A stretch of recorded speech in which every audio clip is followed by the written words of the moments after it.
In the middle of March, the weather turned warm really fast. Mom and Dad's farm lies adjacent to the banks of the Swift Creek. Each spring since we had moved out to the farm, we would watch the creek level rise, ice break up, and move out. On the driest years, the ice sunk below the water level and melted.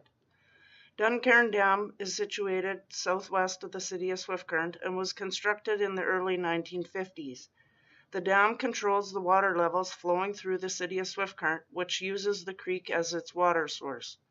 The Swift Current Creek continues its journey northward through the city and on into the South Saskatchewan River. Our farm was only a little more than a mile south of Swift Current Dam and the water treatment plant. In previous years, we had severe drought in our area of Saskatchewan. When possible, the Watershed Authority would keep water levels at Duncairn Dam as high as they possibly could so that there was no shortage of water for the population of Swift Current. For one reason or another, they had not released any water out of the dam at Duncairn that winter. Runoff from further south and west of us in a stretch of hills called the Bench flows into Duncairn Dam. All of southwest Saskatchewan experienced heavy snowfall that winter, and much of it would flow through the Swift Current Creek. There were flood warnings on the radio for a few days after our weather rapidly changed from plus 15 to plus 21 Celsius temperatures. They did not know exactly how high the water would come, but there were predictions the water level would rise more than 12 feet.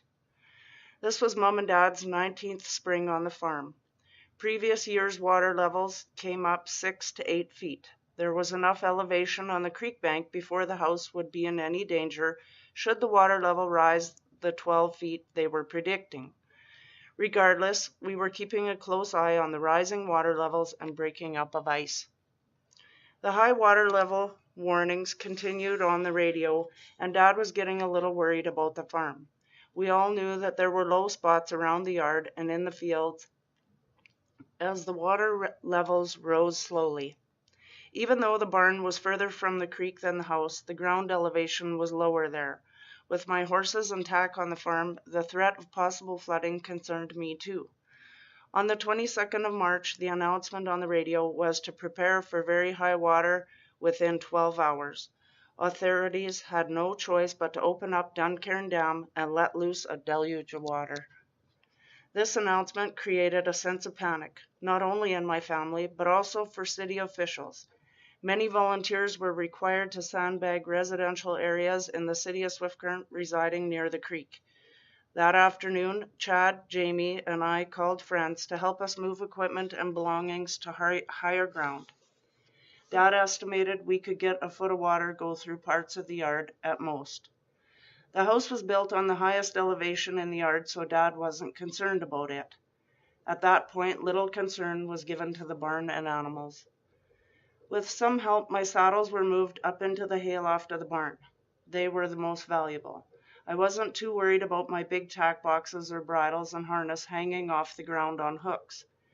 An irrigation shed with an expensive power system inside for irrigating the creek was located on the bank, so it was moved to higher ground.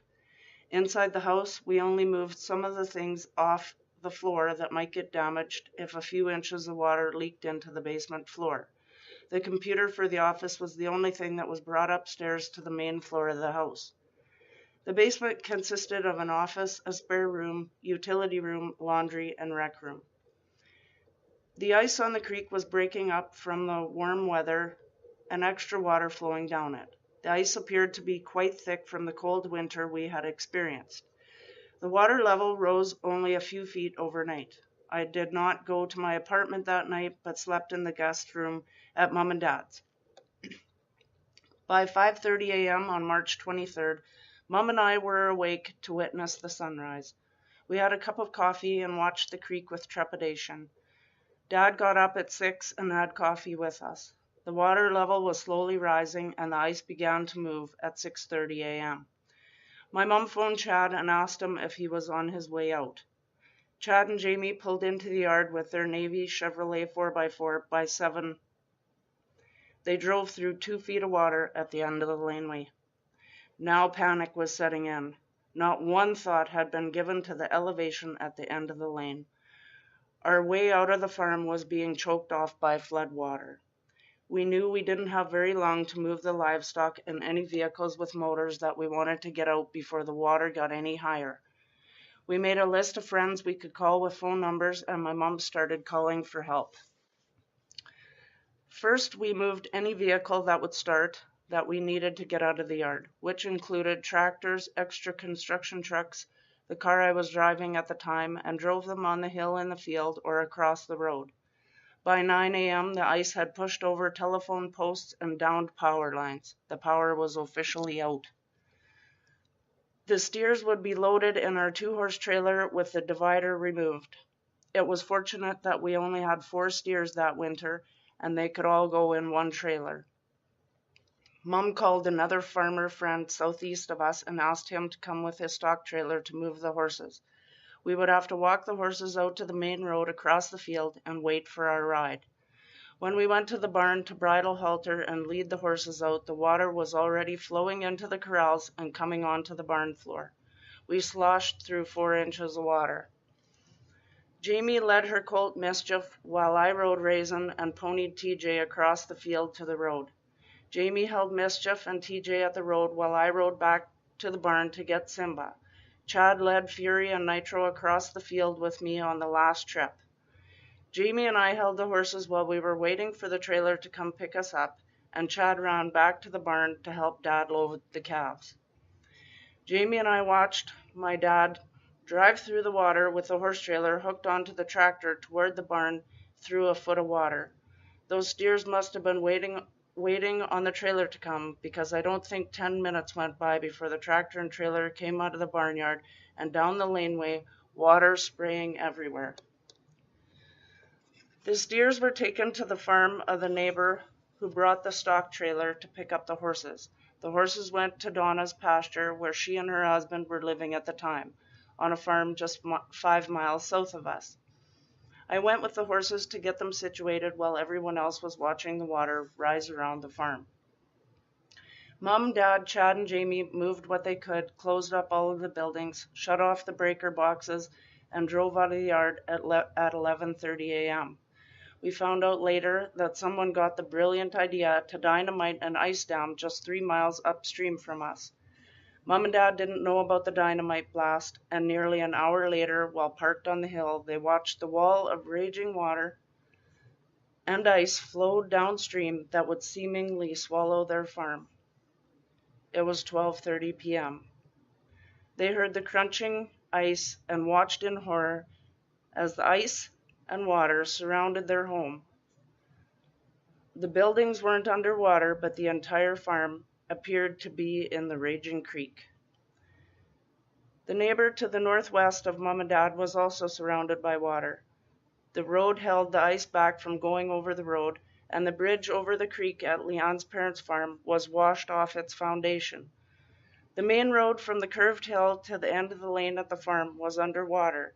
It was a devastating day for my family and our surrounding neighbors. Chad went with a friend and our cousin back to the farm late that afternoon to check the damage and hook up a generator with heat so that the house wouldn't freeze overnight. The water was still very high. They used a canoe to get to the house, but Chad said he walked through more than 3 feet of water in the middle of the yard.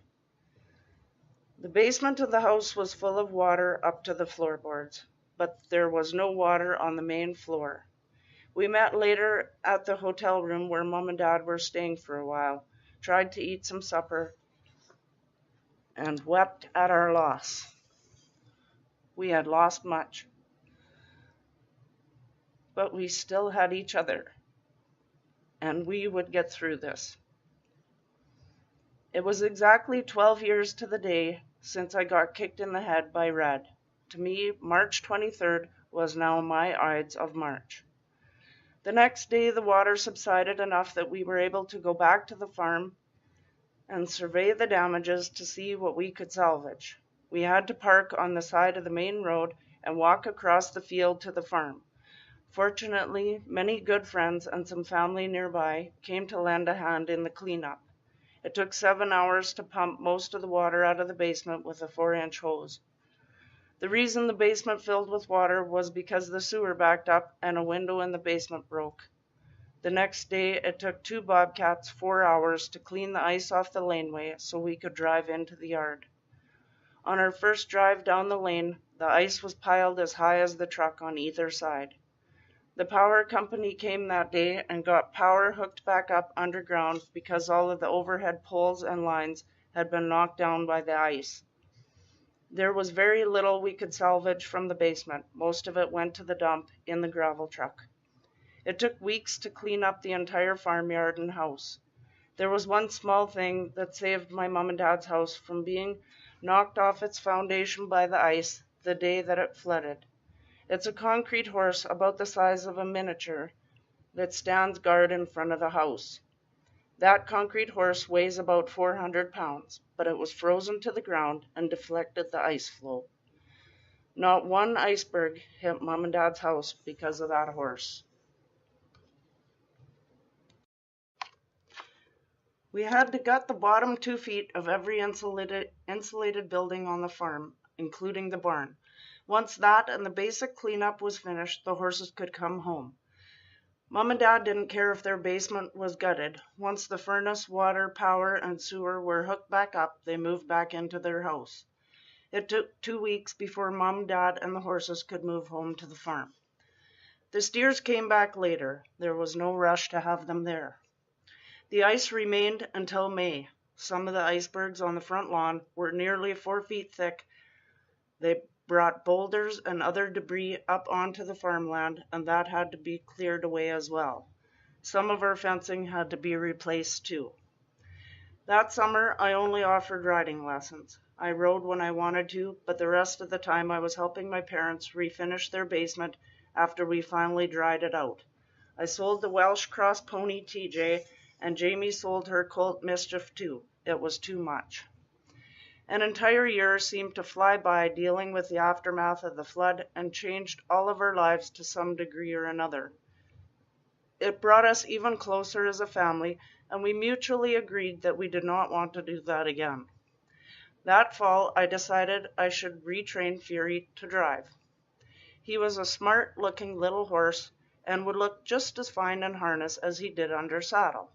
He was 15 years old and not any less spirited than he had been as a young horse, but he was mature and well-trained and could learn something new. I was out at the barn with Fury by myself, as I often did. I harnessed him and bridled him without blinders, put the driving reins on, and walked behind him all over the yard.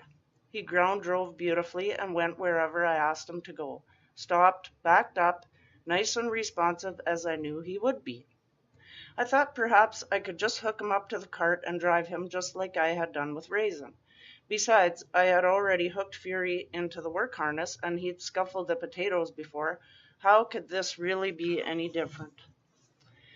I went and got the cart. It was a heavy-duty stallion cart used specifically to train horses to drive.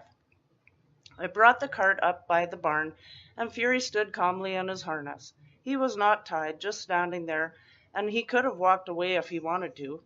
I brought the cart up behind him where he could see it, and there were no blinders on his bridle. I set the shafts into the harness on his back. He did nothing, so I proceeded to complete the hookup of the cart to the harness. I had the traces and pieces hooked up right, the way I was supposed to, and had done many times before on Raisin and Nitro both. I was all hooked up and ready to go. Mom and Dad came out to the barn just as I finished hooking the cart to the harness on Fury. They asked what I was doing. I told them it was fairly simple. Dad just said, "Why don't you lead him first and see how he goes before you jump in that cart there?" I had planned on just getting in the cart, but all right, I would lead him first. I asked Fury to step forward 1 step, and you would have sworn by the expression on his face that the devil himself had jumped in that cart and sat behind him. He bolted and jerked the reins out of my hand, pushed me to the side, and shot off like a bullet from a gun. Mom, Dad, and I stood there and watched in horror as Fury ran this way and that way in the field behind the trees. It was a pasture fence at the time and had a straw stack in it near the fence. He ran, pulling the cart as fast as he could go around the straw stack, which caused the cart to go up on one wheel. Then he ran between the stack and the fence, around the stack, toward the root cellar, snagging the cart on a tall metal stake that indicated where the irrigation came out of the ground.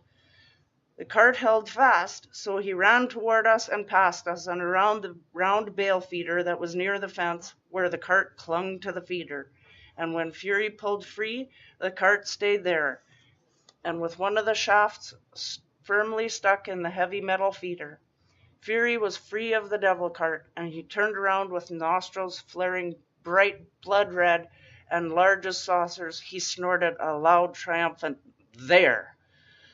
My heart had been pounding in fear for that one terrifying minute. I was sure Fury would kill himself or be injured so badly that we would have to euthanize him. I checked Fury over, and he had not a mark on him, save for one drop of blood on his one hind chestnut, and that was the extent of his injury. "See?